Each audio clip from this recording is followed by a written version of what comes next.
Hi வாங்க இன்றைக்கி ஒரு சூப்பரான லஞ்ச் பாக்ஸ் சீரிஸ் பார்க்கலாம். இன்றைக்கி செய்ய போகிறது பச்சைப்பயிர் வேஃபில் தான். இது ரொம்ப ஈஸியாக செஞ்சிடலாம். ஒரு மிக்சர் ஜாரில் முளைக்கட்டின பச்சைப்பயிர் சேர்த்துக்கோங்க.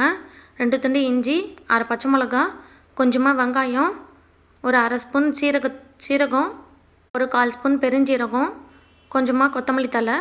இது கூட முட்டை ஒன்று உடச்சி ஆட் பண்ணிக்கோங்க. நான் அதை உங்களுக்கு வீடியோவில் ஆட் பண்ணல. எல்லாத்தையும் நல்லா மையாக அரைச்சி ஒரு பேஸ்ட் மாதிரி எடுத்துக்கோங்க. இது கூட கொஞ்சமாக ரவை ஆட் பண்ணிக்கோங்க. ரவை நல்லா திக் பேட்டராக கிடைக்கும் நம்மளுக்கு. இதுக்கப்புறம் கொஞ்சமாக மிளகாத்தூள், கரம் மசாலா, சீரகத்தூள் இது எல்லாத்தையும் கொஞ்சமாக உப்பையும் ஆட் பண்ணிட்டு நல்லா தண்ணி ஊற்றி கொஞ்சம் ஒரு லைட் கன்சிஸ்டன்சிக்கு எடுத்துக்கோங்க. அதுக்கப்புறம் வேஃபில் மேக்கரை ஹீட் பண்ணிட்டு பட்டர் அப்ளை பண்ணிக்கோங்க. பட்டர் அப்ளை பண்ணிவிட்டு அது கூட நம்ம எடுத்து வச்ச பேட்டரை ஸ்ப்ரெட் பண்ணிட்டிங்கன்னா அதுக்கு மேலே நீங்கள் நடுவில் சீஸ் கூட நீங்கள் ஸ்டஃப் பண்ணிக்கலாம். உங்கள் குழந்தைங்களுக்கு சீஸ் பிடிக்குன்னா ஆட் பண்ணிக்கோங்க, இல்லைனா ஸ்கிப் பண்ணிக்கோங்க. நான் ஒரு சீஸ் வச்சு ஒன்று ரெடி பண்ணேன், சீஸ் வைக்காமல் ஒன்று ரெடி பண்ணேன். சூப்பராக இருந்துச்சு. மேலே கிறிஸ்பியாக உள்ளே சாஃப்டாக கிடச்சிச்சு. இதெல்லாம் லஞ்ச் பாக்ஸ்க்கு வச்சிங்கன்னா குழந்தைங்க நல்லா விரும்பி சாப்பிடுவாங்க. இதே மாதிரி நெக்ஸ்ட் வீடியோவில் மீட் பண்ணுறேன். தேங்க்யூ.